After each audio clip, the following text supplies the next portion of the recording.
Hello, everyone, and welcome to a special edition of Geeks Not Nerds, the podcast. I'm Captain Logan. And I'm Dan. And Dan is guesting with me today. I say guesting. Dan's on shows with me all the time. But this is the first time, I think, Dan, you've been on the podcast outside of a commentary. I think that's true, yeah, now that I think about it. And today we thought it would be fun to talk about Star Trek, and we're going to be talking about original series specifically, because through a totally different lens than we've ever done before. Of course, Sarah and I do Ask the Trexperts, and we talk Trek all the time. But I thought it would be really fun to talk to somebody who is just now getting into Star Trek, and more importantly, that's getting into it through the original stuff, not starting with Next Generation.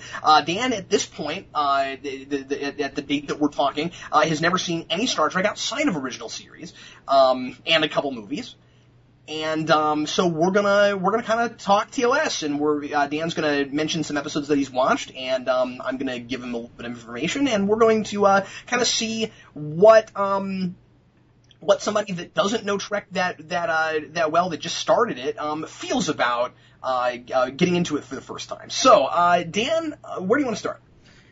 I just want to say that the thing that I really latched onto in this series was mainly the characters, because I'm a big character person. That's sort of what I latch onto when I go with stories, and Spock is one of the most fascinating characters I've encountered in fiction as of right now.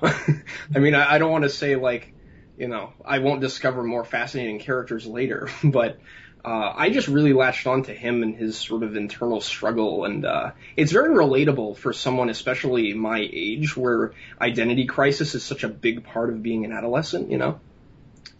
You know what's really interesting, well, two things, just off the bat, that you say that, is that Star Trek's almost 50 years old. Mm-hmm. And the character of Spock and the Vulcan idea in general has permeated the culture so hard that it's amazing that it holds up to the point where you can watch it for the first time and still say that. Yeah, and I didn't pick up on it right away when I was watching episodes with him. I just knew there was something going on behind his eyes and Nimoy's performance that he wasn't letting on everything that was going on in his head, you know? I think Nimoy's performance does so much for defining what the Vulcans became later and who Spock is a character. His performance is stellar. It's so layered in that you're not sure if the Vulcans really don't have emotion, or they just find that to be despicable in their culture and they think they're above it, but they're really not. Yeah. Which we do find out later things, but about that sort of thing, but I just thought that was really interesting. Yeah, sure. And I was also really surprised that you mentioned that Spock is such a relatable character for somebody younger, because that's precisely why he got so popular. I would imagine so, because we're talking about the 1960s, where the youth movement was such a huge thing. Yeah, that's right. And he was the character that so many young people clicked with, and was in fact the only character out of the original cast from the pilot, from the Cage, that Roddenberry kept. Yeah, and I just wanted to ask you about the Cage, actually, in relation to Spock, because I had heard, because I haven't seen the Cage by itself. I've seen Menagerie, where you get the clips with Pike and things, and people have said that Spock is sort of different in that, in the way he handles his emotions. How is he different? He isn't as stolid. He smiles. Oh, okay. The performance is much more of kind of like a childlike wonder. Oh, interesting. So he's still, the idea is still, he doesn't understand these Earth emotions, but not so much that Vulcans have no emotions. Oh, okay. He has emotion, but he just doesn't know what ours are like. Is kind of the way that he plays it in that, yeah. And I think that Roddenberry's idea was the same. Mm-hmm. Yeah. I think it still was very much that Vulcans are supposed to completely suppress their emotions, but I think Nimoy was developing that role. And even if you watch the first couple episodes in the original series, he's still feeling that out. You notice that he smiles and has more of that wonder even in Where No Man Has Gone Before. I remember the scene where he and Kirk are playing chess. Yeah, that's very true. Of your Earth emotions, and he's got kind of that smile on his face. Yeah. Yeah, that's very true. I just thought that not only just Spock in by himself, but I thought how he sort of fit into the triad of the show was really interesting too, because McCoy was a character that I thought was really interesting just in that he's a doctor, and the medical revolution was going on in the 60s, or even before that. I don't know exactly when it started, but it was definitely like we were discovering new medical things in the 1960s and making huge advances in the medical field. And then you take it to the future, and the doctor's the old guy that doesn't want anything to change. I thought that was an interesting juxtaposition and change, where the people all have all this future technology, but he's the guy that's like, oh, we need to, stick with the old ways, basically. That's a really good point. And I mean, what's funny about that, of course, is that he doesn't think about it in the sense of doing things the old ways in the case of medicine, right, but just in like his personal philosophy and his worldview. Exactly. Yeah, that's what I meant. This is that old country doctor. And remember that Roddenberry envisioned Star Trek as Wagon Train to the Stars. Yeah. which was, Wagon Train was a Western that he worked on, and the idea was that the Enterprise was the traveling stagecoach, mm-hmm, and all of the different roles that the people take are the people or what the kind of roles that people would have in a Western show. Yeah, I mean, look at Kirk; he's a cowboy. Yeah, and it's funny because that idea kind of resonates throughout Star Trek. When you get to Unification and Next Generation, you've got this line where Spock mentions Kirk's cowboy diplomacy. That's awesome. And kind of relates it to Picard, and that kind of thing is really funny. And Kirk is very much a cowboy. Oh, he is. I thought Kirk was a really interesting character too, because he's caught between, Spock who wants to do everything from a logical standpoint with no emotion intact or whatever, and McCoy is almost the guy who just wants to go with his gut. You know what I mean? Like, it's not pure emotional reaction, but it's pretty close. And he has to be the happy medium between them. I thought that was a really interesting dynamic for a friendship. Yeah, and McCoy is unabashedly kind of a bigot. Yeah, he is. And he's supposed to be that way, and that's part of what his charm is. And he says things that are no less than racial slurs to Spock. Oh, yeah. Whenever somebody even says that Spock has emotion whatsoever, Spock gets insulted about it. And not only that, he'll just call him names. Yeah. He'll say things that he'll say things like you green-blooded hobgoblin. That's one of my favorites. Whenever he I remember in one episode, I can't remember specifically what one it was in. He was it wasn't the one where they were giving a transfusion to his father. I think it was a different episode where he was examining him and he was sort of looking at his physiology, and he's like, I don't know what's how your bodies work and your whatever that green stuff is in your veins. that green stuff that you call blood. Yeah. It's really interesting because the perception I had of Star Trek before watching it, I sort of thought it fell in line with the stigma that a lot of people have about it, in that it's really inaccessible, that it has all this continuity, and you have to watch all of it to really understand what's going on, and it's all about that sort of stuff, like knowing the canon and all those sorts of things, but it's really a character-driven story. There are big ideas because it's science fiction, but I think it approaches those ideas from a character standpoint first and foremost. Yeah, absolutely. I think that Star Trek got that reputation primarily because of the later stuff. And of course, there's a lot more later Star Trek than there is of TOS. Mm-hmm. The next 3 series all go 7 seasons. Oh, wow. Next Generation has 178 episodes. Wow. Yeah, every season, every series after original series lasts more than the 3 seasons that original series lasted. And Enterprise only lasted 4. Because it got canceled because me and 5 other people were watching it. And you said it wasn't a very good show. And you know, I mean, it had its moments, and it got better toward the end. And I think if it had gotten a fifth season, that would have likely been amazing, because it got a new showrunner, Manny Koto, who's fantastic, and I love his seasons of 24. But that's neither here nor there. The thing about the later series is that they did become less episodic than the original series, because that was partly the direction that television was going, and some of the kinds of stories they wanted to tell. And of course, Next Generation was still more of those episodic kind of things, but they had more, even early on, they had more kind of sequels to episodes. Mm-hmm. Like, you know, I don't think you've seen any of the Mud episodes yet, but original series has 2 episodes, with a character called, Harcourt Mudd. And Mud is in 2 different episodes. And they don't have very many recurring characters like that pop up more than once. There's only 2 of him. But you go to TNG and they start doing it with Q, and even in the first season, there's already 2 Q episodes. So they're already starting to do more kind of callbacks to things and kind of enhancing the continuity more and more. Yeah.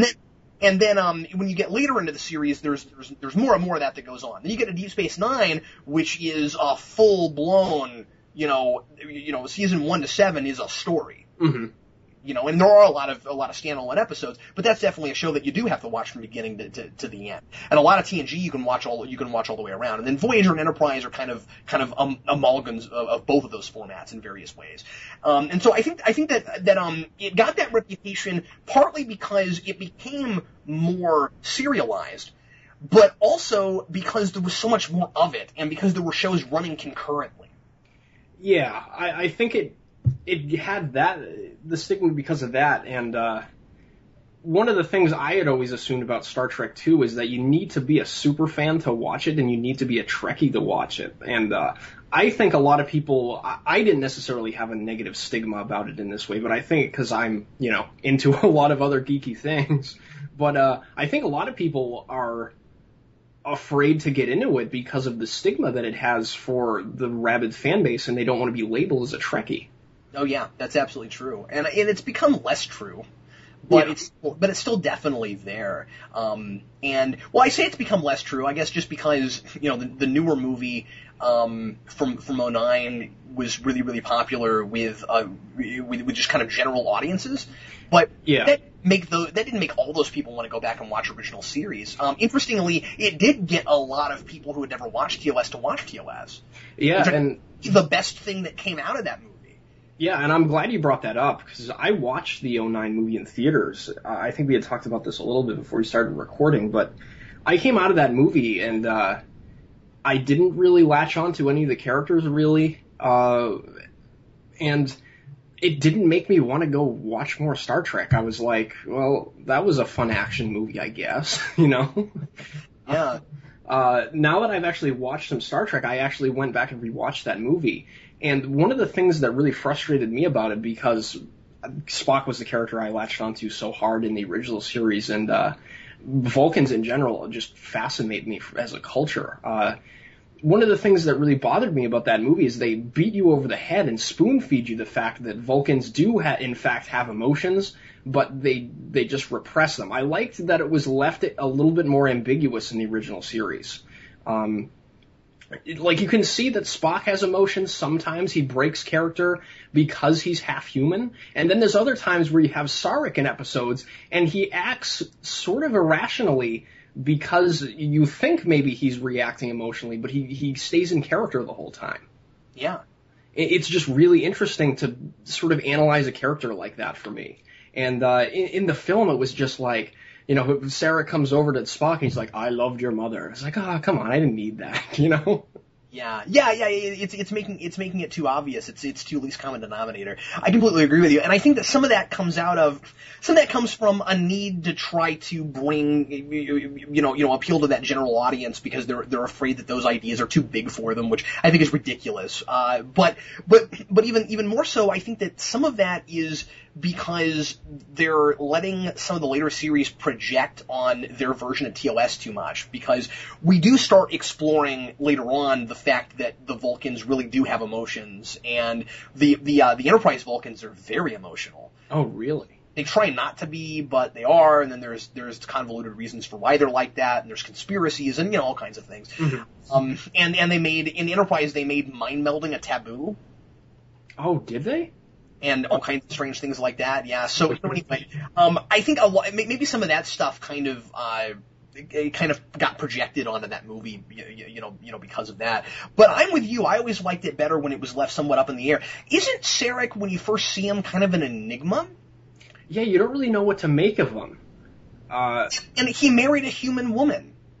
Yeah, and it doesn't seem logical at all. And you get to the end, and he's so guarded. His whole explanation is just, at the time, it seemed like the logical thing to do, and that's enough for him. What does that even mean? You have no idea. It's really interesting. Yeah, it brings up a really interesting parallel with, I think, society in general that I really latched onto, in that the idea of conformity. Do you become your own individual like Spock eventually does, join Starfleet and defy the path that his father wanted him to take? And Spock, made friends with humans and saw that they're not inferior to Vulcans and all of these sorts of things. It's like Spock had to conform to Vulcan society and repress his emotions when, it's very obvious that he would rather not be like that. But he's like that because that's what society dictates of him. And I found that to be extremely interesting.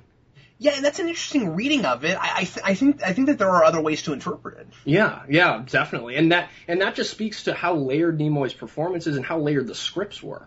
Because I never saw it entirely like that. I see where you're coming from. I always thought it was kind of more that that Spock is kind of in denial about how he feels about his father and about Vulcan and things like that. And he reasons it out. He's not looking at it from that perspective. The way he's reasoning it out is just like Spock marrying a human woman, marrying Amanda. It's like, I joined Starfleet because for me it seemed like the logical thing to do at the time. Right, exactly.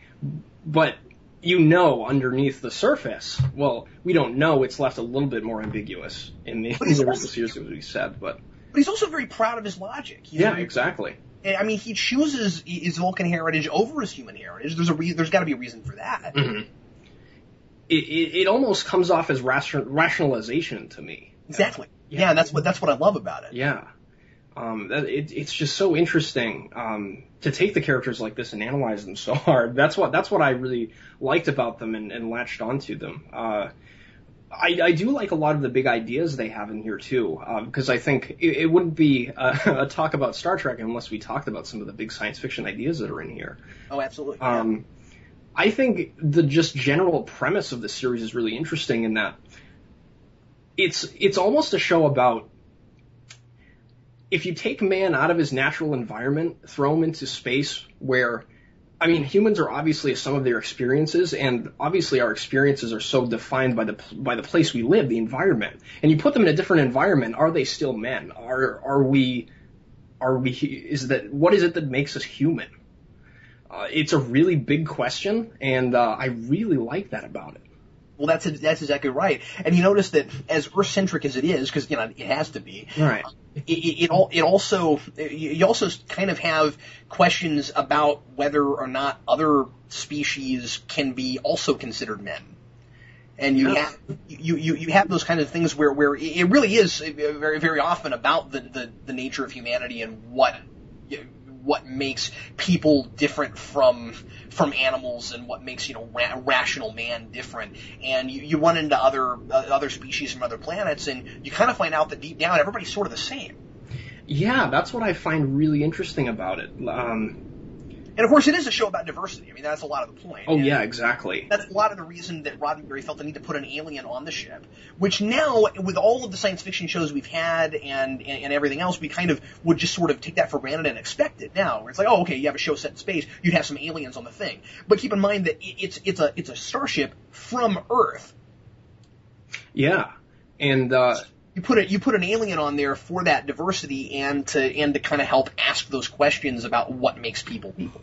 Yeah, and I really like how optimistic it is in saying that everybody's the same, and that speaks to the fact that we should treat everyone equally. That's why, even though the ship is mostly populated by humans, a lot of them are from different nationalities and things that you never would have done in the 60s without this kind of a conceit. Right, exactly. I was actually reading a thing about Uhura, the actress who played her. I don't know if you probably know this. Sure. But I was just reading a little article about it, how she had once considered quitting the show, and Martin Luther King convinced her to stay on because he was a fan of the show and thought she was being a good role model for African Americans at the time. That's right. I thought that just speaks to how culturally relevant this show was at the time. I don't think people realize how ingrained in the culture of the time this show was, and how important in addressing some of the ideas at the time it was. And it's almost a cliche to say that now, but I mean, it really is. You know, people that didn't watch it and are afraid of it because of mega fans, kind of like you were talking about earlier, will kind of hear people say that, but not really understand that it really did permeate like that. But not until later, which is kind of interesting. I mean, like the show had its fan base, but where it really started drawing a big crowd was in reruns in the 70s. Yeah, I remember you were saying that once it got syndicated, that was when it got really popular, right? Yeah, and that's why the convention started happening, and then there was talk about another show and a movie. Yeah, it's interesting that happened too, and especially since I'm watching it now, because I was watching it one day and my mom came into my room. And she was like, "Oh, what are you watching?" I was like, "Oh, I'm watching Star Trek." And she's like, "Oh, my father used to watch that all the time when I was growing up in the 70s. Yeah. And I never knew. That's funny. I actually never met her father because he passed away, unfortunately, before I was born. But I just thought that was really interesting. That's funny. We have something in common because I never knew my grandfather on my mother's side either. Oh, really? Yeah. Oh, that's interesting. Yeah, he passed away a few years before I was born. Wow. Weird. I wanted to switch gears and talk about something completely unrelated, just because it's in my head.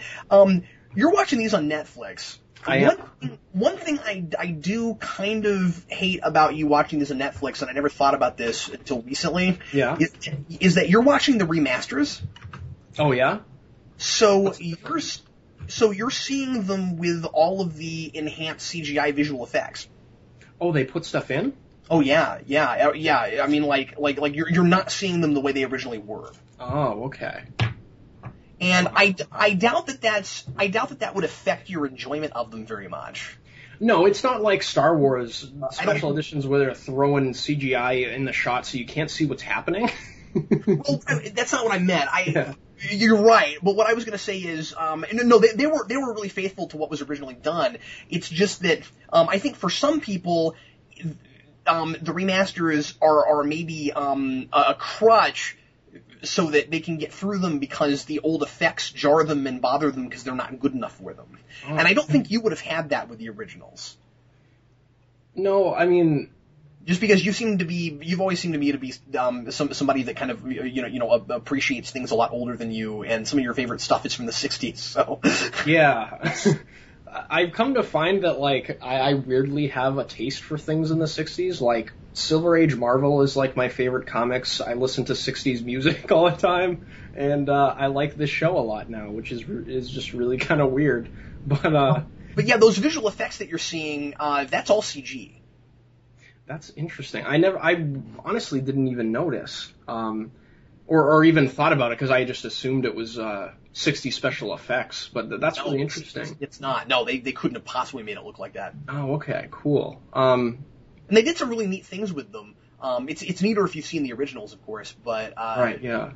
But like I said, I mean, they were really faithful to it. You know, they didn't add a bunch of extra crazy stuff. They don't have the ship fly faster or any or anything like that, or add different kinds of sound effects or anything like that. They just replaced them with more modern effects, and it was actually the Akutas who did a lot of the visual effects for TNG and beyond who got to go back and do those. Oh, that's nice that they gave it to people that have worked on the series previously that get it. All I wish is that they had on Netflix giving you the option to watch either. Yeah, I wish they were in chronological order of how they're supposed to be watched too, instead of air order. Yeah. Because, like, the order it is on Netflix The Cage is the first episode of the season, but then Where No Man is a little bit after that. Like, I haven't looked at the list in a while, so they've got The Cage listed first? That's the first episode of the first season, yeah. Well, that's interesting that they put it that way, because that's actually not how the DVDs did it. Oh, really? Yeah, on the DVDs, they did it in aired order, but what you gotta remember is that The Cage never aired. Until way later. Yeah, true. Okay. It was the first pilot. They didn't air it because they didn't see it as part of the show. Yeah, because it didn't get picked up, right. And then they did Where No Man Has Gone Before. It was the second pilot. So on the DVDs, because of that, The Cage is put on the last disc of season 3. Huh. That's weird. Which is kind of interesting, yeah. But anyway, so they had so did they have Mantrap listed first? I can't. I think so, but I don't recall exactly. Mantrap is the first episode that's aired. That's probably the case, but I'm not sure. And Where No Man Has Gone Before was the first pilot, but they didn't air it first. Which was really confusing because in the aired order, you get Mantrap, which introduces McCoy. And then when you get Where No Man Has Gone Before, McCoy's not in that episode. Yeah, that was one of the things that I thought was sort of strange about the pilot, was that we didn't have McCoy there yet. It was weird how they slowly started getting characters on board like that. Yeah. Yeah. I just had always assumed that DeForest Kelley was there, from the beginning. Sure. Yeah. But it makes sense to assume that until you see that. Right. And I thought it was interesting too that like even first season Chekhov's not there either. That's right. Interesting thing about Chekhov, he's added in the second season initially to replace Sulu. Really? Yeah, because George Takei was offered a role in a movie called The Green Berets. Oh. And he went and made that movie, and he was supposed to be back in time for the filming of season 2, but he didn't make it back in time. Oh, damn. So they cast a new character, and it was Chekhov. And then when he came back, they let him come back to the show, but they kept writing scripts where it was either Sulu or Chekhov. And there are a lot of episodes, really soon after where they're both there. But for a while, he and Walter Koenig had a little bit of a rivalry because they were sort of sharing the same role, even though they were totally different characters. Oh, I didn't know that. That's interesting. And at least that's the way George Takei tells it in his autobiography. And then after that, they're both nearly always at the helm, where one is the helmsman and the other one is the gunner. Yeah, that's just from hearing about all the characters on the show. I had thought that was always the way it was too. That's really interesting. Speaking of Chekhov too, that he's not a character that I really latched onto, or that I didn't love. Not that I hated him or anything, but I thought he had some really interesting lines and things to say in the show. Like, I think there was the thing about how he thinks everything was invented by the Russians, and like how he was taught alternate history in school. Yeah. That was really interesting, and I thought... And they play that up for laughs, but there's a grain of truth to it too, Yeah, because you look at some of the things, like we had talked about a little bit before we started recording, how in my history class today we were talking about eugenics and how America had been using, or had been practicing eugenics since the late 1800s and early 1900s, and then that Hitler had based some of his ideas for what he did with the Jews on things that we had done. And I was never taught that in high school. And I don't think I was either. Yeah, and it's, you look at things like that and you think, well, if the Russians are doing it to their kids, it's possible that could be happening to us. And there is an instance in where they're not telling us alternate things, but they're sugarcoating it in a sense, A really cutting edge commentary in the show, I think. It's awesome. Because I grew up with Star Trek, I always thought eugenics meant genetic manipulation. Yeah. Which it doesn't. Right, yeah. But I always thought that. And remember that, Sarah and I just talked about this when we reviewed Space Seed, but remember that in Space Seed, it's not genetic engineering. Mm-hmm.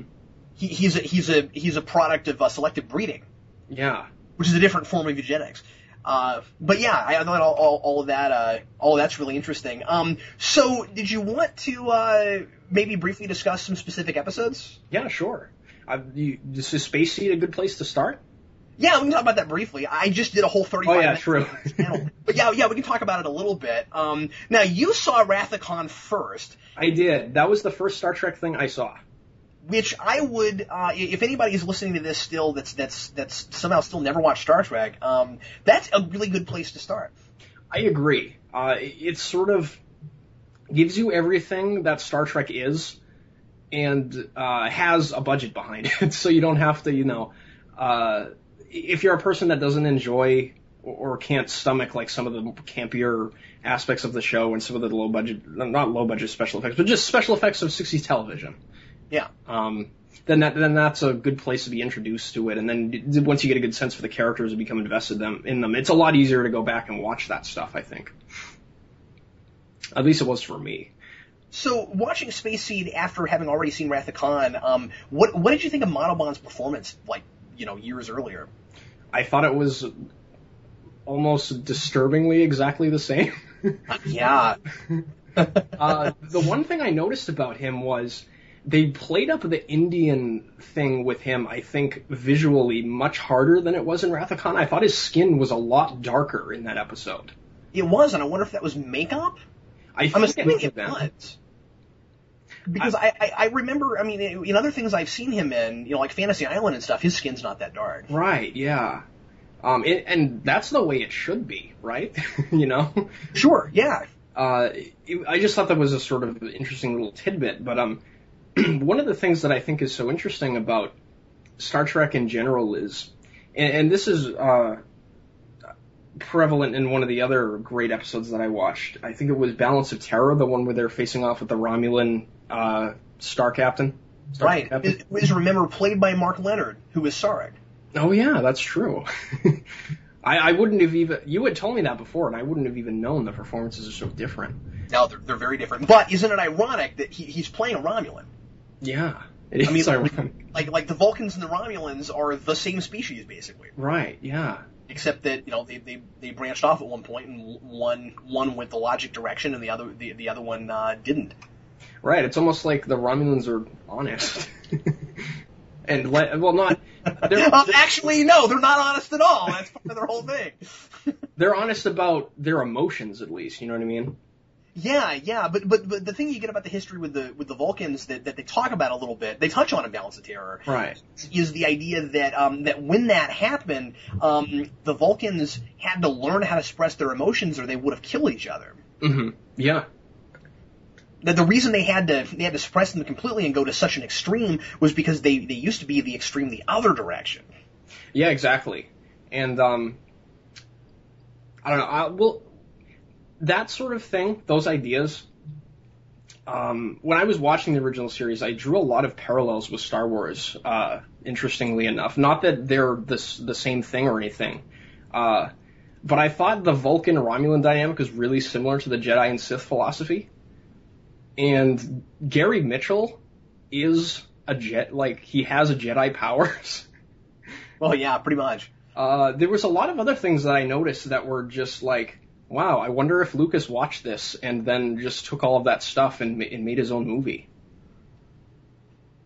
That was just a little thing I noticed that was kind of interesting to me. I'm such a big Star Wars fan. Yeah, well, and I should mention that there's there's this documentary that came out in 2011 called Trek Nation, which Brandon and I are doing a special Treksperts on here pretty soon. Mm-hmm. And that movie, I'll briefly explain, is a really, really long time in the making documentary, starting in like 03 or 04 up through 2009. Mm-hmm. Made by the son of Gene Roddenberry, Eugene Roddenberry. Yeah. Which is all about him trying to figure out why people love Star Trek so much, because he didn't have a close relationship with his father, and he tries to understand his father through Star Trek fans. It's absolutely fascinating. And it's really, really good, and I think you would love it. Yeah. And he interviews George Lucas in it. Does he? And it's one of if not the best interview I've ever seen with George Lucas. And he spells out the way I always have the difference between Star Trek and Star Wars. What does he say? He says Star Wars is action-driven and Star Trek is big idea-driven. That's exactly what I was going to say when we were talking about Space Seed and the Balance of Terror before, in that Star Trek, the action in the show, what little we get is Not the best. Especially the fight in Space Seed and the fight in Arena with the Gorn. Well, you know what the problem is with the fight in Space Seed? What? They shot the stunt double so close that you can see their faces. Yeah. And if you watch it on a projector screen or on a big screen, it looks hilarious. Yeah, the fights in general in Star Trek, like, they're pretty hilarious. But like, we're so invested in the characters, and they're able to create such tense situations in dialogue that I'm fine with episodes that have no action whatsoever, where it's just Kirk picking the brain of another captain or the villain of the episode or whatever. Yeah, and a lot of those are the best. Yeah, it's really, really interesting.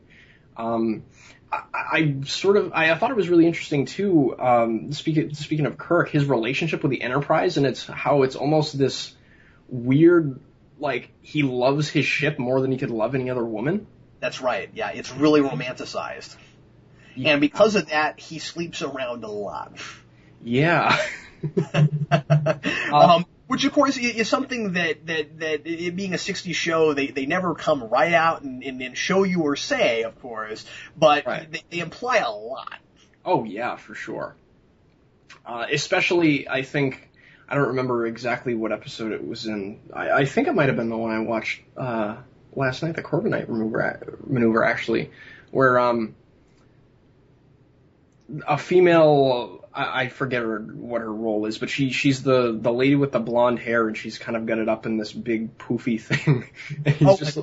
Janice Rand. Yes, and he's just like, I can't believe they assigned me a female, because he's like, I'm going to be tempted. I like to call, he's like, they know what I'm like. Yeah. I like to call Rand's hair the checkerboard. Yeah. It looks like a checkerboard. Yeah, it kind of does. You're right. By the way, an interesting note when you get up into the later Trek films and you see Star Trek VI, she's actually Sulu's first officer. Oh, really? Sulu's a captain in VI and has his own ship, and she's his first officer.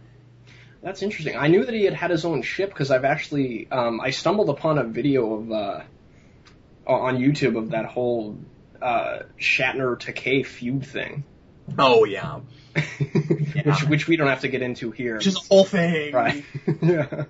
But Shatner likes to pretend like he doesn't understand what it is or how it started. Right. He has always been really upset about it. Yeah. But that's where I had heard that he had gotten his own ship, because they had obviously talked about how Shatner was opposed to it and didn't deliver the lines properly in the scenes where he gave Sulu his own ship. You heard about that? Yeah, that's all really interesting. Yeah. He was supposed to get his own ship a lot earlier. It was supposed to happen in, like, I want to say Wrath of Khan. Really? Like 2 or 3. I mean, it was supposed to. I forget where exactly it was, but like one of the earlier movies, he was supposed to get promoted to captain, and it didn't happen until 6 because Shatner wouldn't deliver the lines right, so they scrapped it. That sucks. He didn't like it. Yeah, it was weird. There's a point I wanted to make earlier that I sure. Now that we're talking about Sulu, you made the point that you couldn't really latch on to Chekhov, but you thought some of his lines were funny. I think it's important to note that this is not an ensemble cast show. No, it's not. It's about a triad. And you even said that when we talked about the triad. And I don't think that hurts it, but I think some of the actors playing those roles always wished it had been more of an ensemble cast show. And I wonder how unspoken on the set it was that this is a show about these 3 guys. Yeah, that's really interesting. That, like, they're the 3 guys' names that are in the opening credits, at least after the first season. First season, it's if I remember right, it's Shatner and Nimoy, and then once you get to second and third season, it also shows Leonard Nimoy. Or no, I'm sorry, it also shows DeForest Kelley. Yeah, yes, I think you're right on that. And I think that with Sulu and Chekhov and Uhura, and Scotty even, except Scotty does get a lot more to do than those 3 do. Yes. I think he's got a role where he's got to fix the ship all the time. So he's got a lot of fun things to do with Spock in some episodes and stuff like that. So he probably felt less shafted than those 3 did. But like, you get to the movies and you get the sense that they tried to give them more to do because they always felt like it was supposed to be more of an ensemble cast show. But the triad thing works better. I think it does, too. But that's not to say that they couldn't have given those characters more to do, given that they were in nearly every episode. Right, exactly. Like I was going to say, Sulu's a character in, I forget what the name of the episode is, the one where there's a disease that gets on the ship when they all have like their inner selves brought out to the surface. Yeah, that's the Naked Time. The Naked Time. And Sulu, he's running around with a sword. They say he's like the swashbuckler guy, and I was like, Nightcrawler is one of my favorite X-Men characters, and he's got that going on all over the place. He's a modern version of a swashbuckler, and I was like, if they did that with his character, I would probably really like him. But he doesn't really have all that much to do other than, take Kirk's orders and tell him what's going on, Yeah. You didn't see Charlie X. No, I didn't. I think it's Charlie X where there's this, and of course that's a really, really early one too.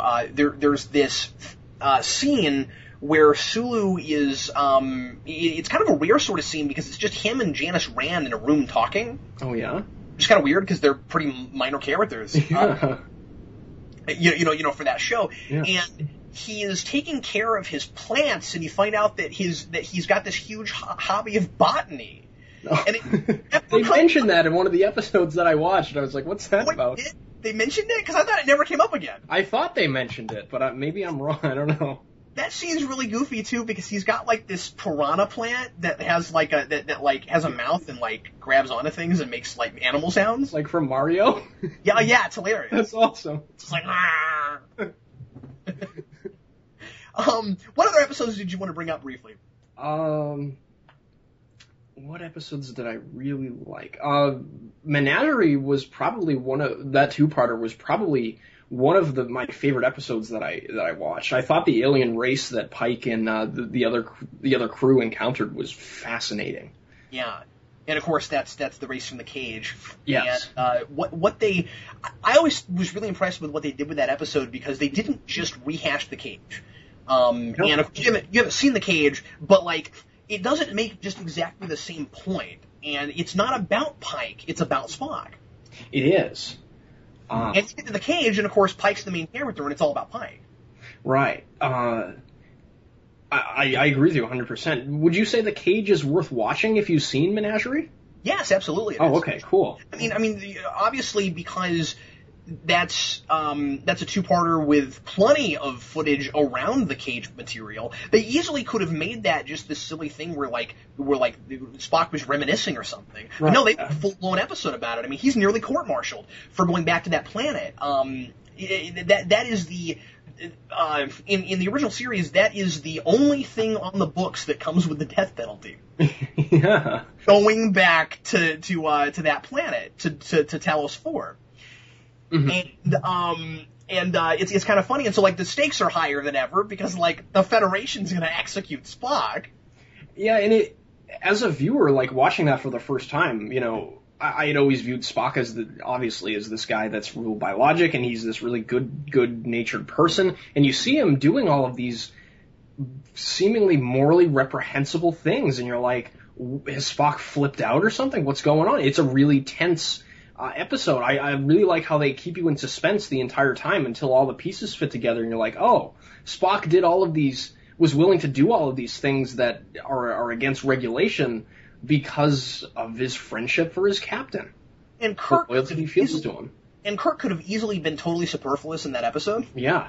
But he's not. I mean, he's got this whole thing where he's really sympathetic to what Spock's going through, but he can't help him.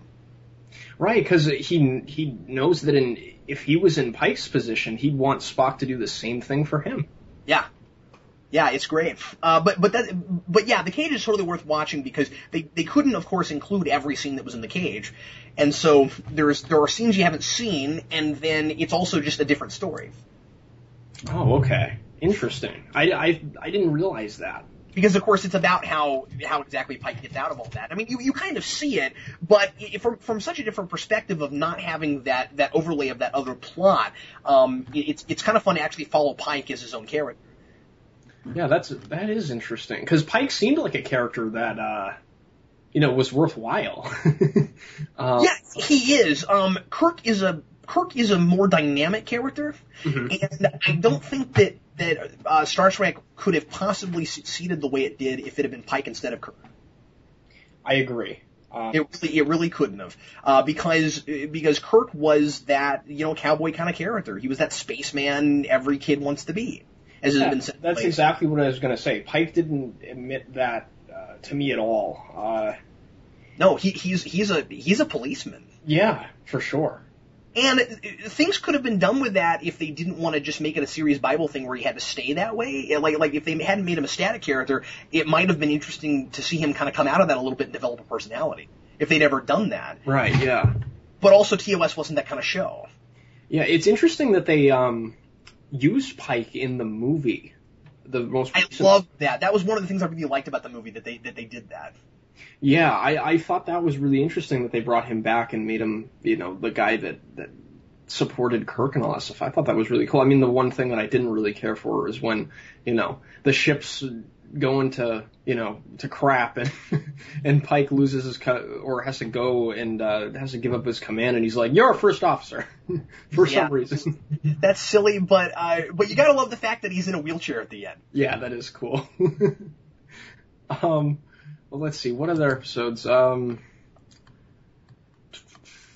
Balance of Terror we talked a little bit about. I really liked that one. Arena was kind of fun because you see Kirk sort of taken out of his element, where he doesn't have technology to rely on at all. Yeah. It's just sort of Kirk and his ingenuity, his brain, all of that sort of thing. And Kirk's not a character that's really... at that point, I don't think, when I was watching the series, I didn't really think of him as an inherently smart guy. He's not an intellectual, certainly. No, he's not. And you see him sort of have to not be an intellectual, but figure things out in that way, examine things and try to build something, sort of like what Spock does. And Spock helps him out with those sorts of things. And it just shows how scrappy he is. It plays into the whole cowboy motif really well, I think. Yeah, and what's interesting about Arena is that they had to adapt that from another story. That was originally a science fiction story that had been published in a magazine somewhere. Really? And I forget. I should look that up. I forget who wrote it. And so it wasn't a Star Trek episode. Oh, okay. That's interesting. So it's interesting to take Kirk and adapt him to Arena. And the story incidentally had the same name. Huh. That's awesome. It's a credit to the writers that it ended up working so well. I think that's a really good episode. It was a short story published in 1944 in Astounding by an author called Frederick Brown, who I'm not otherwise familiar with. Oh, interesting. One of the other episodes that I really enjoyed was A Mock Time. Oh yeah, let's talk about Amok Time. That's major stuff. The Vulcans would not be what they are without Amok Time. That was sort of the episode that solidified for me in my interest in their culture and everything. And T'Pau is awesome. Yes. You never get any better than T'Pau. Do you know that there's an 80s rock band named after T'Pau? That's the Vulcan leader lady, right? Yes. Okay, I thought so. And Kirk has one of his best lines in the series when he says, "All of Vulcan in one package." How could I say no to her? That's very true. It's fun to see Kirk almost on vacation going to Vulcan. I know, right? And of course, he has to fake his own death because he doesn't know he's going to have to fight in this, this fight to the death, so that Spock doesn't have to marry this girl. Yeah, it's sort of a flip of the usual status quo for McCoy and Kirk, which is sort of interesting. Putting, because usually they're in the Earth vessel with all these other humans, and then you put them in this Vulcan planet, and it's so foreign and strange to them, but. It was really interesting for me in that episode that it confirms that the Vulcans have emotion, but it doesn't come out and say it directly. Like, you go to the Vulcan homeworld and you see how they mate and what this process is, and you're like, these people have emotion. Obviously.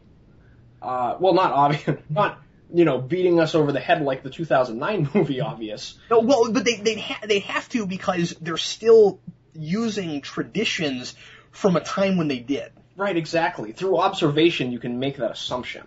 Yeah, that's right. Because what they're doing is not logical, and they know that about it. But T'Pau says it is our way, and I really like how the Vulcans sometimes will kind of manipulate this idea of logic, where you have T'Pring at the end, who's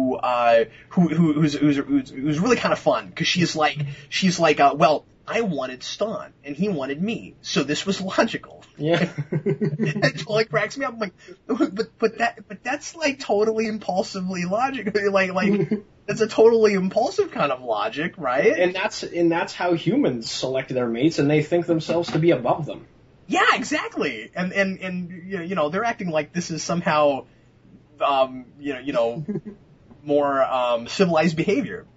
Yeah, and you can see in Nimoy's performance in that episode, that's probably one of his best performances, I think, in all of the show that I've watched so far.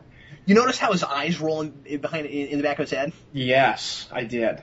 And one of my favorite moments from his performance in that episode is when, like you were saying, when his wife chooses to challenge him and not want to be with him anymore, and you can tell that it bothers him immensely, but he can't show it. It's so sad for him, you know? Well, and what's weird about it too, of course, is that we don't know if they've ever met. Oh, really? Yeah, because they're not married yet. Oh, I thought that was his wife, and he was coming back to mate with her. Yeah, but it's an arranged marriage. So the idea is that he would come back and mate with her, and that they would be married. I don't think they're actually married yet. Oh, I had just made the assumption that they had mated before, and like Vulcans are on like a time thing where they need to mate every so often or something. Yeah, well they are. The whole idea about the Ponfar is that Vulcans have to mate every 7 years, and if they don't, they die. Oh, okay. Okay, that makes sense. I had just made the assumption because he refers to her as wife when she first appears, that they had mated before, and he was just going back. See, now I'm not entirely sure, but I don't think that's the case. The other thing too is Spock is young enough that I'm never sure if he's been through Ponfar before. They don't tell us. Right. Yeah. Or at least I don't remember if they tell us. I can't remember if that's supposed to be his first Ponfar or not. Mm-hmm. Because if it is, then that would make sense. But I kind of thought that they were just betrothed. I really thought it was just a betrothal. You're probably right. That was just the way I had. It was always my assumption. I've never been challenged on it, so I'm not sure now. But I'm pretty sure but I thought that was the case. Yeah, but even still, like just seeing Spock have to, see someone that he was supposed to spend the rest of his life with reject him. Is really sad for him.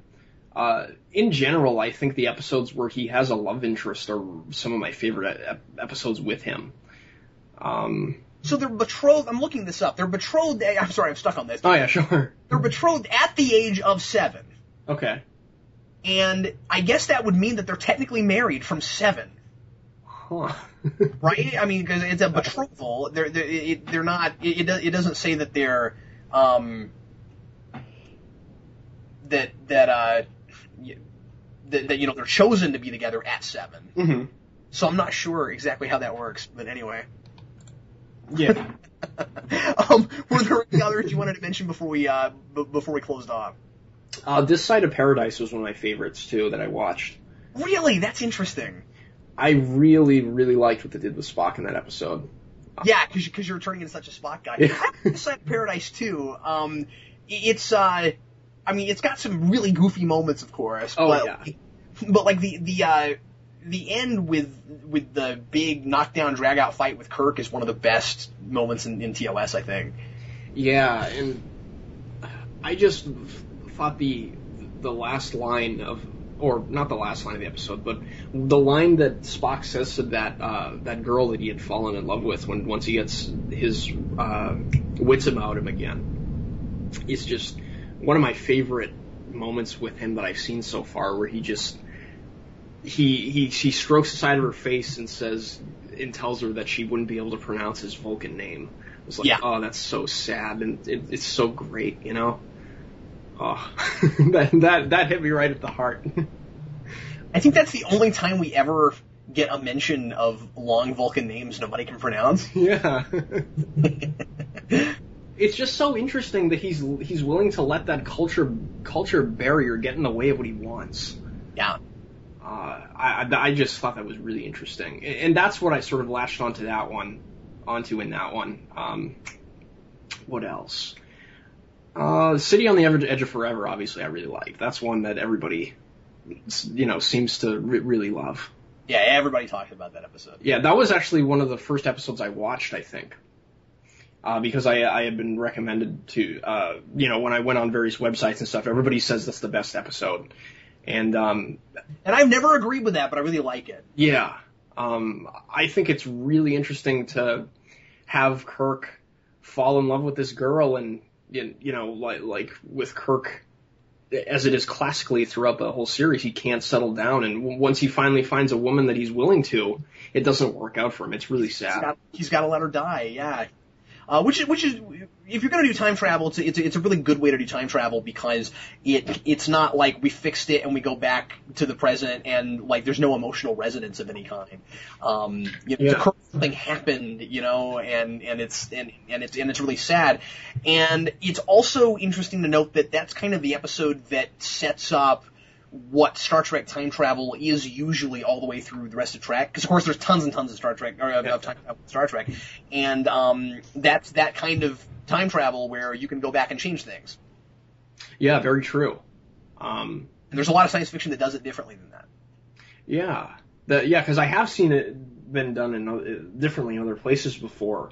One of the interesting things I thought about putting Kirk in that time period is how comfortably he would fit as a person into that time period. That's a great point. It's almost the reverse of Captain America. I never thought about it like that. Which I thought was really interesting. That was one of the things I latched onto with it. Which is interesting because it's like Depression era. Yeah. It's like, wow, I really like America during the Depression.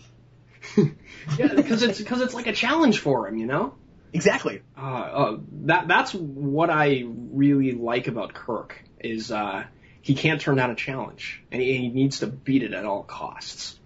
It's really heroic and really optimistic. That's what I really latched onto with his character. And he's such a daredevil, and they played that up a lot in the movies. Yeah. He's always putting himself in situations where anybody else would die, but he doesn't because he's Kirk. And yeah. And the last one I think we should talk about before we go, just sure. by merit of, it's an important episode, is Mirror Mirror. Oh, yeah, which is my very favorite episode. Oh, yeah, it's great. I thought it was really, really interesting seeing a Spock in that episode where everybody else is so different from their counterparts, and Spock is definitely different, but by the end, just by virtue of being around Captain Kirk, it has this effect on him where there's a little glimpse of him maybe being good at the end.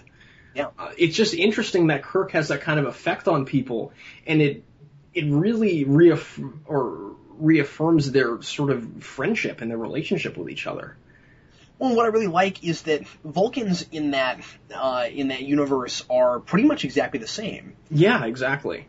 And they've had to find a way to conform their ideas of logic with this oppressive empire. Yeah, and that speaks exactly, what we've been talking about with the Vulcans the whole time, is that they do have emotion. They just rationalize the crap out of everything they do.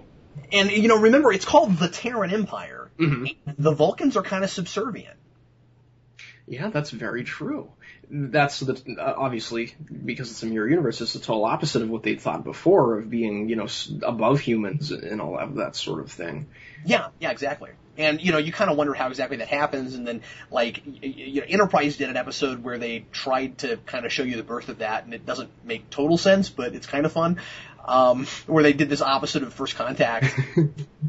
And the humans in First Contact just steal one Vulcan starship and somehow take over all of Vulcan with it. Wow. So I don't really know how that works, but I guess I guess they just had the power of willpower. The power of will got them to take over the entire planet. They're Vulcan. Green Lanterns. It was great. That's absolutely my all-time favorite episode. Partly because it's just so much fun to watch everybody get to do crazy things. It's a good opportunity for the actors to not ham it up a little bit, but just do something radically different with their performances. Yeah, and I mean, like, it's not too over the top. It's dark. Oh yeah, it's not like the Naked Time like we were talking about before, where obviously they're hamming it up and having fun. But I love the Agony booth. Oh yeah. This field. When you see Chekhov like try to assassinate Captain Kirk, I'm like, oh my god. It's almost creepy seeing Chekhov like that, you know? I wanted to ask you if you noticed the really neat little bit of continuity where it's mentioned how Kirk became captain. I don't think I did. What was it? He assassinated Pike. Oh, really? Oh, interesting. In a line of dialogue. That's cool. I thought so too. That was neat that they went that far. Yeah, that is really cool. See, I think you're right. I think I am turning into a Star Trek fan when I think things like that are cool. Yeah, exactly. Well, that's the thing. Like, you don't have to know all the canon to enjoy this stuff. Right, and that's what I was sort of getting at before with the show, is it's so episodic that if you watch the episodes out of order, you'll start to notice little things. Like, they don't make an effort to like, give these characters characters. What are you eating? I just had an ice cube in my mouth, sorry. Oh, that's okay. I was just wondering. I was drinking my water, and I was all out. I was really thirsty. so I took the ice cube. But, what was I saying?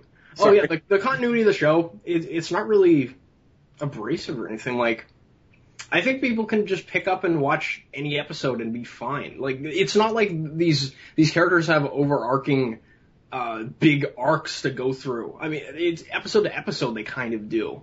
But most of the characters are relatively not static, but they're given opportunities for change, and they don't take them, and it's sort of inspiring. Like, they give them opportunities to change for the worse a lot of the times. Yeah, that's right. And again, that was kind of the series Bible. I mean, these are the archetypes that these characters are supposed to fit in, and we can't change them too much over the course of the show because it's just not that kind of show. Right. And, we're telling these individual stories with these characters. It's a lot like comic books.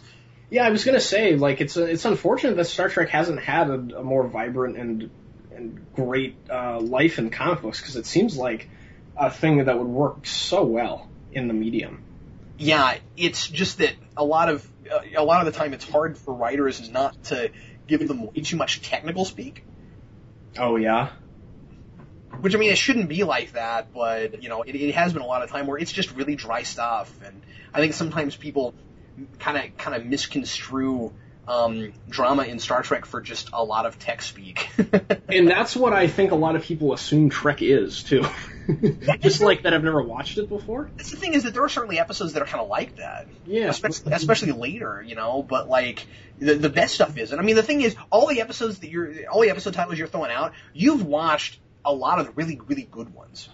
Yeah, I've been looking up lists of like good episodes. Like, I figured to watch those first so I get invested in the show and the characters, and then watch the stuff that's not as good after.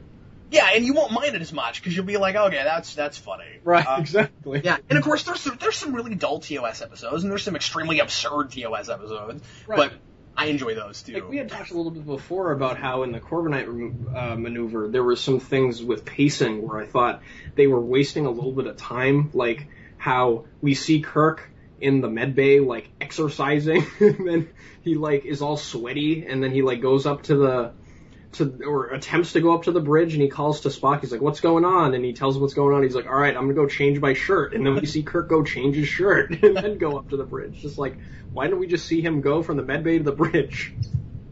Corbinite Maneuver is a wonderfully simple story. Yes, it is. And could have honestly been an episode of The Twilight Zone. Oh, yeah. I didn't even think of that. If you think about the way it ends, because Yeah. it's all kind of about the surprise ending. Mm-hmm. It's not actually this malicious being, it's somebody experimenting on passing starships trying to find out what people are like. And it's a social experiment. It's and definitely channeling Wizard of Oz a lot in that episode, too. Yeah, and so the thing is, it's a really simple episode, and I think it's hard to tell in 45 minutes. It almost could have been done in half the time.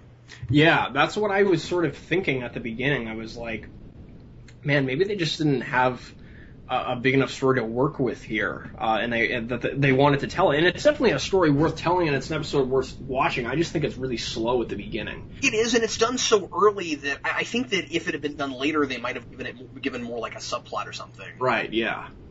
You know, if it had been done in one of the later series, it definitely would have had a subplot, because those were shows, all of them with ensemble casts, so you've got all these other characters. You can go, we'll let Miles O'Brien do something with Yeah, for sure.